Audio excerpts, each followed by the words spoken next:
Hi students, welcome to Anu educational studies. 7ನೇ ತರಗತಿ ಗಣಿತ ಭಾಗ 1 ಅಧ್ಯಾಯ 1 ನಮ್ಮ ಸುತ್ತಲಿನ ದೊಡ್ಡ ಸಂಖ್ಯೆಗಳು. ಹಿಂದಿನ ವಿಡಿಯೋದಲ್ಲಿ ನಾವು ಪೇಜ್ ನಂಬರ್ 20ರಲ್ಲಿರುವಂತಹ ಪ್ರಶ್ನೆ ನಂಬರ್ 6ಕ್ಕೆ ಉತ್ತರಿಸಿದ್ದೇವೆ. ಈ ವಿಡಿಯೋದಲ್ಲಿ ಪೇಜ್ ನಂಬರ್ 21ರಲ್ಲಿರುವಂತಹ 7ರಿಂದ 10ನೇ ಪ್ರಶ್ನೆಗೆ ಉತ್ತರಿಸೋಣ. ಪ್ರಶ್ನೆ ನಂಬರ್ 7. ಒಂದು ಕ್ಯಾಲ್ಕುಲೇಟರ್ನಲ್ಲಿ +10,000 ಮತ್ತು +100ರ ಗುಂಡಿಗಳು ಮಾತ್ರ ಇವೆ. ಮುಂದಿನ ಸಂಖ್ಯೆಗಳನ್ನು ಸೂಚಿಸಲು ಎಷ್ಟು ಬಾರಿ ಗುಂಡಿಗಳನ್ನು ಒತ್ತಬೇಕು ಎಂಬುದಕ್ಕೆ ಒಂದು ಬೀಜೋಕ್ತಿಯನ್ನು ಬರೆಯಿರಿ ಎಂದು ಹೇಳಿದ್ದಾರೆ. 5 ಸಂಖ್ಯೆಗಳನ್ನು ಕೊಡಲಾಗಿದೆ. ಕ್ಯಾಲ್ಕುಲೇಟರ್ನಲ್ಲಿ 10,000 ಮತ್ತು 100ರ ಗುಂಡಿಗಳನ್ನು ಮಾತ್ರ ಕೊಟ್ಟಿದ್ದಾರೆ. ಇಲ್ಲಿ ನಾವು ಕೊಟ್ಟಿರುವಂತಹ ಸಂಖ್ಯೆಗಳನ್ನು ಪಡೆಯುವಾಗ 10,000 ಮತ್ತು 100ರ ಗುಂಡಿಗಳನ್ನು ಮಾತ್ರ ಬಳಸಿ ಅಲ್ಲಿ ಎಷ್ಟು ಬಾರಿ ಬಳಸುತ್ತಿದ್ದೇವೆ ಎಂದು ನಾವು ಬರೆದು ಅದರ ಬೀಜೋಕ್ತಿಯನ್ನು ಬರೆಯಬೇಕಾಗಿದೆ. ಮೊದಲನೇ ಪ್ರಶ್ನೆ ಎ ಪ್ರಶ್ನೆ 20,800. ಈಗ ನಾವು 20,800ಕ್ಕೆ ಎಷ್ಟು ಬಾರಿ ಗುಂಡಿಯನ್ನು ಒತ್ತಬೇಕು ಎಂದು ಬರೆಯೋಣ. ಬರೆಯಿರಿ. ಎ ಪ್ರಶ್ನೆ 20,800. ಮೊದಲನೆಯದಾಗಿ 10,000 ಗುಣಿಸು 2 ಅಂದರೆ 10,000ದ ಗುಂಡಿಯನ್ನು 2 ಬಾರಿ ಒತ್ತುತ್ತಿದ್ದೇವೆ. ಮತ್ತು 8 ಗುಣಿಸು 100 800ರ ಗುಂಡಿಯನ್ನು 8 ಬಾರಿ ಒತ್ತುತ್ತಿದ್ದೇವೆ. ಈ ರೀತಿ ಒತ್ತಿದಾಗ ಇಲ್ಲಿ ನೋಡಬಹುದು 10,200 ಅಂದರೆ 20,000 ಬಂದಿದೆ. 20,000 ಪ್ಲಸ್ 8 ಗುಣಿಸು 100 ಎಂದರೆ 800 20,800 ಆಗಿದೆ. ಇಲ್ಲಿ ನಾವು ಮೊದಲನೆಯದಾಗಿ 10,000ದ ಗುಂಡಿಯನ್ನು 2 ಬಾರಿ ಒತ್ತಿದ್ದೇವೆ, 2 ಎಂದು ಬರೆಯಿರಿ. ಪ್ಲಸ್ 100ರ ಗುಂಡಿಯನ್ನು 8 ಬಾರಿ ಒತ್ತಿದ್ದೇವೆ, ಆದ್ದರಿಂದ +8 ಎಂದು ತೆಗೆದುಕೊಳ್ಳಿ. 2 + 8 ಒಟ್ಟು 10 ಕ್ಲಿಕ್ಗಳು ಅಂದರೆ 10 ಬಾರಿ ನಾವು ಗುಂಡಿಯನ್ನು ಒತ್ತಿದಂತಾಗಿದೆ. ಆದ್ದರಿಂದ ಕೊನೆಯದಾಗಿ 10 ಬಾರಿ ಗುಂಡಿಯನ್ನು ಒತ್ತಬೇಕು ಎಂದು ಬರೆಯಿರಿ. ಬಿ ಪ್ರಶ್ನೆ 92,100. ಇಲ್ಲೂ ಕೂಡ ನಾವು 10,000ದ ಗುಂಡಿಯನ್ನು 9 ಬಾರಿ ಒತ್ತುತ್ತಿದ್ದೇವೆ. 10,000 ಗುಣಿಸು 9 ಪ್ಲಸ್ 100ರ ಗುಂಡಿಯನ್ನು 21 ಬಾರಿ ಒತ್ತಬೇಕು. ಅಂದರೆ 10,000 ಗುಣಿಸು 9 ಎಂದರೆ 90,000 ಆಯಿತು.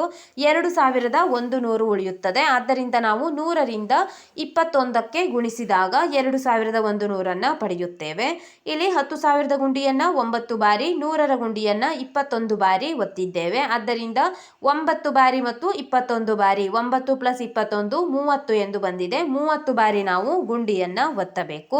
ಸಿ ಪ್ರಶ್ನೆ 1,20,500.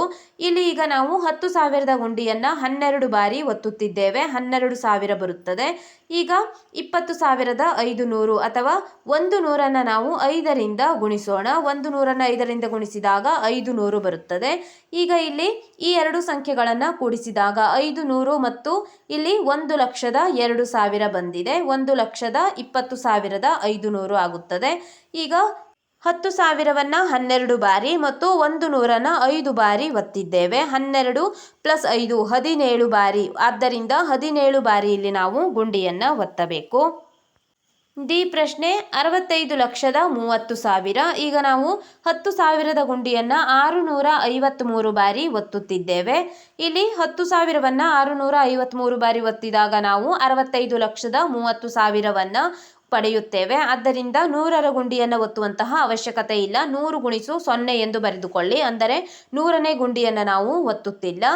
ಈಗ 10,000 ಗುಣಿಸು 653 ಇಲ್ಲಿ 653 ಬಾರಿ ಮಾತ್ರ ಒತ್ತಲಾಗಿದೆ. ಆದ್ದರಿಂದ 653 ಪ್ಲಸ್ 100ರ ಗುಂಡಿಯನ್ನು ಒತ್ತಿಲ್ಲ 0 ಎಂದು ಬರೆದುಕೊಳ್ಳಿ =653. ಕೊನೆಯದಾಗಿ 653 ಬಾರಿ ಗುಂಡಿಯನ್ನು ಒತ್ತಬೇಕು ಎಂದು ಬರೆದುಕೊಳ್ಳಿ.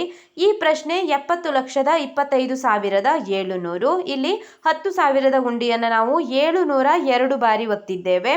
ಈಗ 5,700 ಬೇಕು. ಆದ್ದರಿಂದ 100ರ ಗುಂಡಿಯನ್ನು 57 ಬಾರಿ ಒತ್ತೋಣ. ಇಲ್ಲಿ 702 ಬಾರಿ ಮತ್ತು 57 ಬಾರಿ ಗುಂಡಿಯನ್ನು ಒತ್ತಲಾಗಿದೆ. 702 + 57 759. ಆದ್ದರಿಂದ 759 ಬಾರಿ ಗುಂಡಿಯನ್ನು ಒತ್ತಬೇಕು ಎಂದು ಬರೆಯಿರಿ. 8ನೇ ಪ್ರಶ್ನೆ ಎಷ್ಟು ಲಕ್ಷಗಳು ಸೇರಿದರೆ 1 ಬಿಲಿಯನ್ ಆಗುತ್ತದೆ ಎಂದು ಕೇಳುತ್ತಿದ್ದಾರೆ. ಈಗ ನಾವು ಎಷ್ಟು ಲಕ್ಷಗಳನ್ನು ಸೇರಿಸಿ 1 ಬಿಲಿಯನ್ ಮಾಡಬೇಕು ಎಂದು ನೋಡೋಣ. ಮೊದಲು ನಾವು 1 ಬಿಲಿಯನ್ ಸಂಖ್ಯೆಯನ್ನು ಬರೆದುಕೊಳ್ಳಬೇಕು. ಇಲ್ಲಿ 1 ಬಿಲಿಯನ್ ಎಂದರೆ ಈಗ ನೀವು ನೋಡಬಹುದು 1ರ ಮುಂದೆ ನಾವು 9 ಸೊನ್ನೆಯನ್ನು ಹಾಕಬೇಕಾಗುತ್ತದೆ. 1 ಲಕ್ಷ ಎಂದರೆ 1ರ ಮುಂದೆ 5 ಸೊನ್ನೆಯನ್ನು ಹಾಕುತ್ತೀರಿ. 1 ಬಿಲಿಯನ್ ಎಂದು ಬರೆದುಕೊಳ್ಳಿ. 1ರ ಮುಂದೆ 9 ಸೊನ್ನೆಗಳು. 1 ಲಕ್ಷ ಎಂದರೆ ಇಲ್ಲಿ 1ರ ಮುಂದೆ 5 ಸೊನ್ನೆಯನ್ನು ಹಾಕುತ್ತಿದ್ದೇವೆ. ಈಗ ನಾವು 1 ಬಿಲಿಯನ್ಗೆ ಎಷ್ಟು ಲಕ್ಷಗಳು ಎಂದು ಕಂಡುಹಿಡಿಯುವಾಗ 1 ಬಿಲಿಯನ್ಗೆ 1 ಲಕ್ಷದಿಂದ ಭಾಗಿಸೋಣ. ಭಾಗಿಸಿದಾಗ ಎಷ್ಟು ಲಕ್ಷಗಳು ದೊರೆಯುತ್ತವೆ ಎಂದು ಕಂಡುಹಿಡಿಯಬಹುದು. 1 ಬಿಲಿಯನ್ ಡಿವೈಡೆಡ್ ಬೈ 1 ಲಕ್ಷ. ಈಗ ನಾವು ಕೆಳಗೆ 5 ಸೊನ್ನೆಯನ್ನು ಹಾಕಿದ್ದೇವೆ ಒಂದರ ಮುಂದೆ. ಕೆಳಗಿರುವಂತಹ 5 ಸೊನ್ನೆ ಮತ್ತು ಮೇಲಿರುವಂತಹ 5 ಸೊನ್ನೆಯನ್ನು ಕ್ಯಾನ್ಸಲ್ ಮಾಡಿ 5 ಸೊನ್ನೆ ತೆಗೆದಾಗ ನೀವು 10,000ವನ್ನು ಪಡೆಯುತ್ತೀರಿ. ಮೇಲೆ ನೀವು ನೋಡಬಹುದು 9 ಸೊನ್ನೆಗಳಿವೆ. 9 ಸೊನ್ನೆಯಲ್ಲಿ ಕೆಳಗಿರುವ 5 ಸೊನ್ನೆಗೆ ನಾವು ಮೇಲಿರುವ 5 ಸೊನ್ನೆಯನ್ನು ಕ್ಯಾನ್ಸಲ್ ಮಾಡುತ್ತೇವೆ. 10,000 ಬರುತ್ತದೆ. ಆದ್ದರಿಂದ 10,000 ಲಕ್ಷಗಳು 1 ಬಿಲಿಯನ್ ಆಗುತ್ತವೆ. ಆದ್ದರಿಂದ ಇಲ್ಲಿ ನೀವು 1 ಬಿಲಿಯನ್ ಎಂದರೆ 10,000 ಲಕ್ಷಗಳು ಎಂದು ಬರೆದಂತಾಗಿದೆ. ಕೊನೆಯದಾಗಿ 10,000 ಲಕ್ಷಗಳು 1 ಬಿಲಿಯನ್ ಆಗುತ್ತದೆ ಎಂದು ಬರೆದುಕೊಳ್ಳಿ.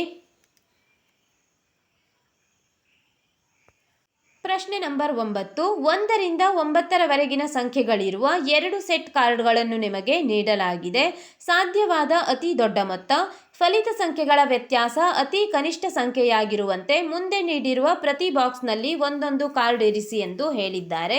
ಈಗ ನಾವು ಮೊದಲನೇ ಸಾಲಿನಲ್ಲಿ ಸಾಧ್ಯವಾದ ಅತಿ ದೊಡ್ಡ ಮೊತ್ತವನ್ನು ಅಂದರೆ 1ರಿಂದ 9ರವರೆಗಿನ ಸಂಖ್ಯೆಗಳಲ್ಲಿ ನಾವು ಅತಿ ದೊಡ್ಡ ಮೊತ್ತವನ್ನು ಬರೆಯಬೇಕು. ನಂತರ ಬಿ ಯಲ್ಲಿ ಫಲಿತ ಸಂಖ್ಯೆಗಳ ವ್ಯತ್ಯಾಸ ಅತಿ ಕಡಿಮೆ ವ್ಯತ್ಯಾಸವಾಗುವಂತೆ ಕೂಡ ಬರೆಯಬೇಕಾಗಿದೆ. ಬರೆಯೋಣ. ಮೊದಲು ಅತಿ ದೊಡ್ಡ ಮೊತ್ತವನ್ನು ಕಂಡುಹಿಡಿಯಬೇಕು. ಈಗ ನಾವು ಅತಿ ದೊಡ್ಡ ಸಂಖ್ಯೆಯನ್ನಾಗಿ ಇಲ್ಲಿ ಬರೆದುಕೊಳ್ಳಿ. 99,87,654 ಎಂದು ನಾವು ಬರೆದಿದ್ದೇವೆ. 1ರಿಂದ 9ರವರೆಗಿನ ಸಂಖ್ಯೆಗಳಲ್ಲೇ ನಾವು 9, 8, 7, 6, 5, 4 ಈ ಸಂಖ್ಯೆಗಳನ್ನು ಪಡೆದಿದ್ದೇವೆ. ಅಂದರೆ 4ರಿಂದ 9ರವರೆಗಿನ ಸಂಖ್ಯೆಗಳನ್ನು ನಾವು 1 ಬಾರಿ ಮತ್ತು 2 ಬಾರಿಯಂತೆ ಬಳಸಿದ್ದೇವೆ. ನಂತರ ಎರಡನೇ ಸಾಲಿನಲ್ಲಿ ಇಲ್ಲಿ 4ರಿಂದ 8ರವರೆಗೆ ಬರೆಯಿರಿ. 4, 5, 6, 7, 8 ಈ ರೀತಿಯಾಗಿ ಬರೆದಿದ್ದೇವೆ. ಈಗ ಅತಿ ದೊಡ್ಡ ಮೊತ್ತವನ್ನಾಗಿ ನಾವು 1,75,308 ಪಡೆದಿದ್ದೇವೆ. ಈಗ ನಾವು ಅತಿ ಕನಿಷ್ಠ ಸಂಖ್ಯೆಯ ವ್ಯತ್ಯಾಸವನ್ನು ಬರೆಯಬೇಕು. ಅತಿ ಕನಿಷ್ಠ ಸಂಖ್ಯೆಯ ವ್ಯತ್ಯಾಸವನ್ನು ಬರೆಯುವಾಗ ನೀವು ಏರಿಕೆ ಕ್ರಮದಲ್ಲಿ ಸಂಖ್ಯೆಯನ್ನು ಬರೆದುಕೊಳ್ಳಿ. ಅತಿ ದೊಡ್ಡ ಮೊತ್ತವನ್ನು ಬರೆಯುವಾಗ ಇಳಿಕೆ ಕ್ರಮದಲ್ಲಿ ಸಂಖ್ಯೆಯನ್ನು ಬರೆದಿದ್ದೀರಿ ನೋಡಿ. 9, 8, 7, 6, 5, 4 ಈ ರೀತಿಯಾಗಿ. ನಂತರ ಇಲ್ಲಿ ನೀವು ಕನಿಷ್ಠ ಸಂಖ್ಯೆಯ ವ್ಯತ್ಯಾಸವನ್ನು ಬರೆಯುವಾಗ ಏರಿಕೆ ಕ್ರಮದಲ್ಲಿ ಸಂಖ್ಯೆಗಳನ್ನು ಬರೆದುಕೊಳ್ಳಬೇಕು. ಇಲ್ಲಿ ದೊಡ್ಡ ಮೊತ್ತವನ್ನು ಕಂಡುಹಿಡಿಯುವಾಗ ಏರಿಕೆ ಕ್ರಮದಲ್ಲಿ ಬರೆಯುವಾಗ ದೊಡ್ಡ ಸಂಖ್ಯೆ 9 ಎಂದು ತೆಗೆದುಕೊಂಡಿದ್ದೀರಿ. ಅದೇ ರೀತಿ ನೀವು ಕನಿಷ್ಠ ಸಂಖ್ಯೆಯ ವ್ಯತ್ಯಾಸವನ್ನು ಕಂಡುಹಿಡಿಯುತ್ತಿದ್ದೀರಿ. ಆದ್ದರಿಂದ ಏರಿಕೆ ಕ್ರಮದಲ್ಲಿ ಬರೆಯುವಾಗ ಬರುವಂತಹ ಮೊದಲನೇ ಸಂಖ್ಯೆ 1 ಆಗಿದೆ. ಆದ್ದರಿಂದ 1, 1 ಇಲ್ಲಿ 2, 2, 3, 3, 4 ಎಂದು ನಾವು ತೆಗೆದುಕೊಂಡಿದ್ದೇವೆ. ನಂತರ ಎರಡನೇ ಸಾಲಿನಲ್ಲಿ ಇಳಿಕೆ ಕ್ರಮದಲ್ಲಿ ಬರೆದುಕೊಳ್ಳಿ. ಆಗ ನಾವು ಕನಿಷ್ಠ ಸಂಖ್ಯೆಯ ವ್ಯತ್ಯಾಸವನ್ನು ಪಡೆಯಬಹುದು. 9, 9, 8, 8, 7 ಈ ರೀತಿಯಾಗಿ ಬರೆಯಬೇಕು. ಇಲ್ಲಿ ಬಂದಿರುವಂತಹ ವ್ಯತ್ಯಾಸ ಅತಿ ಕನಿಷ್ಠ ಸಂಖ್ಯೆಯ ವ್ಯತ್ಯಾಸ 10,22,447 ಬಂದಿದೆ.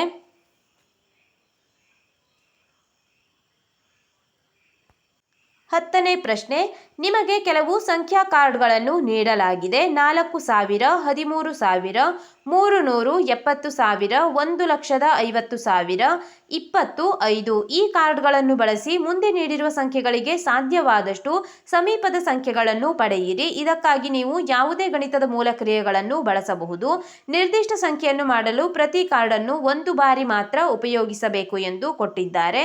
ಇಲ್ಲಿ ಒಂದು ಉದಾಹರಣೆಯನ್ನು ಕೂಡ ಕೊಡಲಾಗಿದೆ. 1,10,000 ಮತ್ತು 1,13,000. ಇಲ್ಲಿ ನಾನು ಮಾಡಬಹುದಾದ ಅತಿ ಸಮೀಪದ ಸಂಖ್ಯೆ 4,000 ಗುಣಿಸು 20 + 5 + 13,000 1,13,000 ಎಂದು ತೋರಿಸಿದ್ದಾರೆ. ಈಗ ನಾವು ಮುಂದಿರುವಂತಹ ಸಂಖ್ಯೆಗಳಿಗೆ ಇಲ್ಲಿ ಅತಿ ಸಮೀಪದ ಸಂಖ್ಯೆಯನ್ನು ಬರೆಯಬೇಕು. ಇಲ್ಲಿ ನೀಡಲಾಗಿರುವಂತಹ ಕಾರ್ಡ್ಗಳು 4,000ದ ಕಾರ್ಡ್, 13,000ದ ಕಾರ್ಡ್, 300, 70,000, 1,50,000, 20 ಮತ್ತು 5 ಈ ಕಾರ್ಡ್ಗಳನ್ನು ಕೊಟ್ಟಿದ್ದಾರೆ.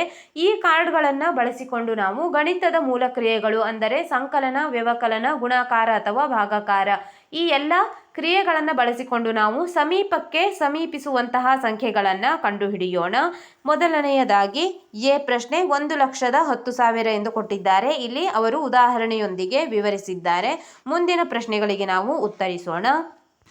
1,10,000 ಸರಿಯಾಗಿ ಬರೆದುಕೊಳ್ಳೋಣ. ಅಲ್ಲಿ ಕೊಡಲಾಗಿದೆ 70,000 + 4,000 ಗುಣಿಸು 5 ಪ್ಲಸ್ 13,000 ಪ್ಲಸ್ 300 ಪ್ಲಸ್ 20. ಇಲ್ಲಿ 70,000ದ ಕಾರ್ಡ್, 4,000ದ ಕಾರ್ಡ್, 5, 13,000, 300 ಮತ್ತು 20. ಇಲ್ಲಿ ಬಳಸುವಂತಹ ಕಾರ್ಡ್ಗಳು ಇವುಗಳೇ ಆಗಿರಬೇಕು. ಮೇಲೆ ಕೊಟ್ಟಿರುವಂತಹ ಕಾರ್ಡ್ಗಳನ್ನೇ ಇಲ್ಲಿ ನಾವು ಬಳಸಿದ್ದೇವೆ. 70,000ಕ್ಕೆ 70,000 ಹಾಗೆ ಇರಲಿ. 4,000ವನ್ನು 5ರಿಂದ ಗುಣಿಸಿದಾಗ 20,000 ಬಂದಿದೆ.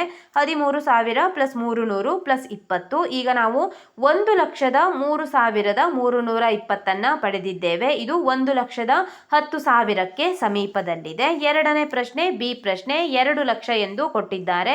ಈಗ ನಾವು ಕಾರ್ಡ್ಗಳನ್ನು ಬಳಸೋಣ. ಮೊದಲನೆಯದಾಗಿ 1,50,000ದ ಕಾರ್ಡನ್ನು ಬಳಸಿದ್ದೇವೆ. ಪ್ಲಸ್ 70,000ದ ಕಾರ್ಡ್ ಮೈನಸ್ 4,000 ಗುಣಿಸು 5, 4,000ದ ಕಾರ್ಡ್ ಮತ್ತು 5 ಕಾರ್ಡನ್ನು ಬಳಸಿದ್ದೇವೆ. ಈಗ 1,50,000ಕ್ಕೆ 70,000ವನ್ನು ಕೂಡಿಸಿದಾಗ 2,20,000 ಬಂದಿದೆ. ಮೈನಸ್ 4,000ವನ್ನು 5ರಿಂದ ಗುಣಿಸಿದಾಗ 20,000.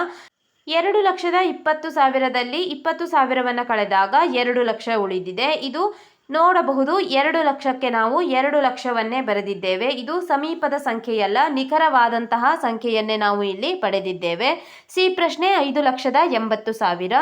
ಮೊದಲನೆಯದಾಗಿ ನಾವು ಇಲ್ಲಿ 1,50,000 ಕಾರ್ಡನ್ನು ಉಪಯೋಗಿಸುತ್ತಿದ್ದೇವೆ. ಗುಣಿಸು 20/5, 20ನೇ ಕಾರ್ಡ್ ಮತ್ತು 5 ಕಾರ್ಡ್ ಮೈನಸ್ 13ನೇ ಕಾರ್ಡ್ ಮೈನಸ್ 4,000ದ ಕಾರ್ಡನ್ನು ಬಳಸಲಾಗಿದೆ. ಈಗ 1,50,000 ಹಾಗೆ ಇರಲಿ. 20/5 ತೆಗೆದುಕೊಂಡಿದ್ದೇವೆ. 5 4 20, ಆದ್ದರಿಂದ ಇಲ್ಲಿ 20/5 ಭಾಗಲಬ್ಧ 4 ಬಂದಿದೆ. Minus 13,000 minus 14,000. ಇಲ್ಲಿ 1,50,000ವನ್ನು 4ರಿಂದ ಗುಣಿಸಿದಾಗ ಅಂದರೆ 15 4 60, 4 0ಗೆ 4 0ಯನ್ನು ಹಾಗೆ ಬರೆದುಕೊಳ್ಳಿ. 6 ಲಕ್ಷ ಬಂದಿದೆ. Minus 13,000 minus 4,000. ಇಲ್ಲಿ 6 ಲಕ್ಷದಲ್ಲಿ 13,000 ಮತ್ತು 4,000ವನ್ನು ಕಳೆದಾಗ 5,83,000ವನ್ನು ಪಡೆಯುತ್ತಿದ್ದೀರಿ. ಪ್ರಶ್ನೆ 5,80,000 ಕೊಟ್ಟಿದ್ದಾರೆ. ಇದು ತುಂಬ ಹತ್ತಿರವಾಗಿದೆ ಎಂದು ಬ್ರಾಕೆಟ್ನಲ್ಲಿ ಬರೆದುಕೊಳ್ಳಿ. ಡಿ ಪ್ರಶ್ನೆ 12,45,000. ಮೊದಲನೆಯದಾಗಿ ಇಲ್ಲಿ 70,000ದ ಕಾರ್ಡ್ ಮತ್ತು 20 ಕಾರ್ಡ್ ಅಂದರೆ 70,000 ಗುಣಿಸು 20 ಎಂದು ತೆಗೆದುಕೊಂಡಿದ್ದೇವೆ. ಮೈನಸ್ 1,50,000 ಮೈನಸ್ 5 ಈ ಕಾರ್ಡ್ಗಳನ್ನು ಬಳಸಲಾಗಿದೆ. ಇಲ್ಲಿ 70,000 ಗುಣಿಸು 20, ಇದರಲ್ಲಿ 7 2 14, 4 ಪ್ಲಸ್ 1 0, 5 0, 14ರ ಮುಂದೆ 5 ಸೊನ್ನೆಗಳನ್ನು ಬರೆಯಿರಿ. Minus 1,50,000 minus 5.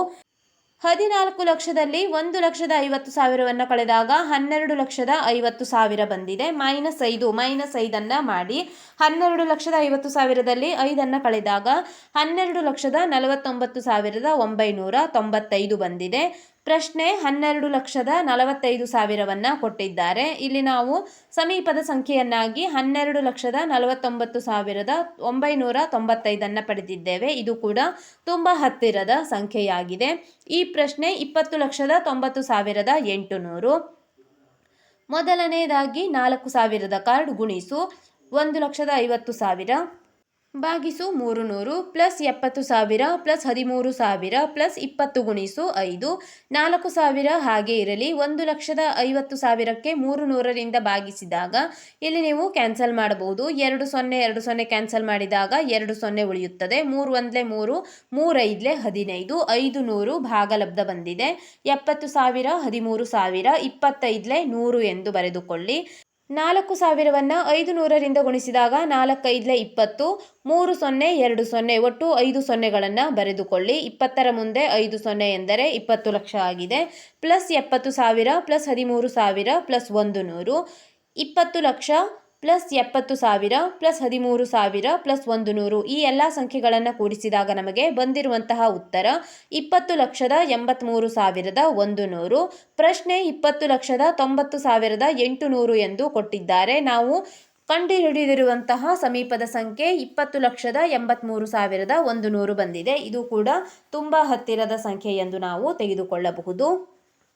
ಈ ವಿಡಿಯೋದಲ್ಲಿ ನಾವು ಪೇಜ್ ನಂಬರ್ 21ರಲ್ಲಿರುವಂತಹ 7ನೇ ಪ್ರಶ್ನೆಯಿಂದ 10ನೇ ಪ್ರಶ್ನೆಯಲ್ಲಿರುವ ಎಲ್ಲ ಪ್ರಶ್ನೆಗಳಿಗೆ ಉತ್ತರಿಸಿದ್ದೇವೆ. ಮುಂದಿನ ವಿಡಿಯೋದಲ್ಲಿ 11ರಿಂದ ಇನ್ನುಳಿದ ಪ್ರಶ್ನೆಗಳಿಗೆ ಉತ್ತರಿಸೋಣ. ನಮ್ಮ ಅನು ಎಜುಕೇಷನಲ್ ಸ್ಟಡೀಸ್ನಲ್ಲಿ 7ನೇ ತರಗತಿ ಗಣಿತ ಭಾಗ 1ರ ಎಲ್ಲ ಪಾಠಗಳ ಅಭ್ಯಾಸದ ಪ್ರಶ್ನೋತ್ತರಗಳನ್ನು ಬಿಡಿಸಲಾಗುವುದು. ನೀವು ಎಲ್ಲ ಪಾಠಗಳ ಅಭ್ಯಾಸದ ಪ್ರಶ್ನೋತ್ತರಗಳಿಗಾಗಿ ನಮ್ಮ ಚಾನಲ್ನ ಪ್ಲೇಲಿಸ್ಟ್ 7ನೇ ತರಗತಿ ಗಣಿತ ಭಾಗ 1 ಅಭ್ಯಾಸ ಪ್ರಶ್ನೋತ್ತರಗಳು ಇದನ್ನು ಗಮನಿಸಬಹುದಾಗಿದೆ.